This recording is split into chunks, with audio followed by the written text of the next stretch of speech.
Viewers welcome back our channel. మా యొక్క ఛానల్ని సబ్స్క్రైబ్ చేసుకోండి, లైక్ కొట్టండి, మీ యొక్క అభిప్రాయాలు కామెంట్ రూపంలో తెలియండి. అయితే తెలంగాణ రాష్ట్రానికి మరొక ముఖ్యమంత్రిగా బట్టి విక్రమార్కను నియమిస్తున్నట్టు తెలుస్తుంది.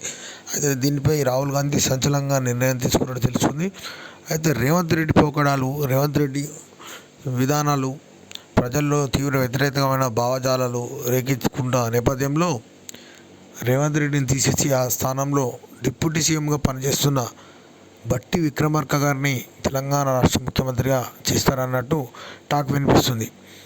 అయితే రేవంత్ రెడ్డి గత సంవత్సరం నుండి కాంగ్రెస్ పార్టీ అధికారం వచ్చినప్పటి నుండి నిర్ణయాలు, విధానపరమైన నిర్ణయాలు కానీ, ప్రజలకు అందుబాటులో లేని నిర్ణయాలు, ప్రజలకు ఏమాత్రం ఉపయోగపడిన నిర్ణయాలు తీసుకొని ప్రజల్లో కాంగ్రెస్ పార్టీని తీవ్ర విమర్శలకు గురి చేస్తున్న ముఖ్యమంత్రిగా నిలబడుతున్నాడు. అయితే ఈ రేవంత్ రెడ్డి నిర్ణయంపై కాంగ్రెస్ పార్టీలో ఉన్న పెద్దలు, కాంగ్రెస్ పార్టీ సీనియర్ నాయకులు, మంత్రులు రాహుల్ గాంధీకి ఫిర్యాదు చేసినట్టు తెలుస్తుంది.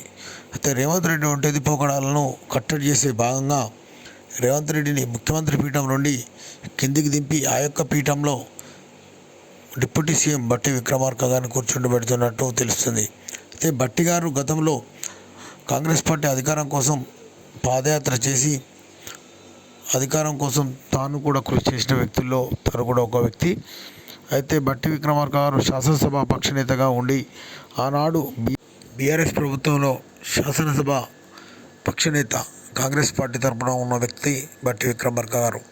ఆనాడు తాను రాష్ట్ర వ్యాప్తంగా పాదయాత్ర చేసి కాంగ్రెస్ కార్యకర్తల్లో ఉత్తేజం నింపి కాంగ్రెస్ పార్టీని అధికారం తెచ్చే దిశగా తాను కూడా ఒక అడుగు వేశాడు.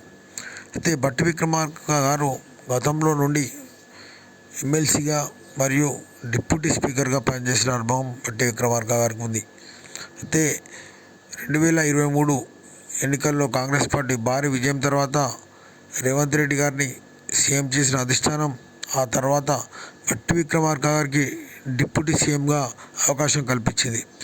అయితే రేవంత్ రెడ్డి గారు అప్పటి నుండి చాలా విచిత్రమైన పాలనను మరియు ప్రజలకు అందుబాటులో లేని కార్యక్రమాలను, వచ్చిన కార్యక్రమాలను, గత ప్రభుత్వం చేసిన కార్యక్రమాలను రద్దు చేసి తాను కూడా కొత్తగా సృష్టించిన కార్యక్రమాలు కూడా ప్రజల్లోకి అంత నచ్చకపోవడం ఈ వ్యతిరేకతకు కారణంగా తెలుస్తుంది.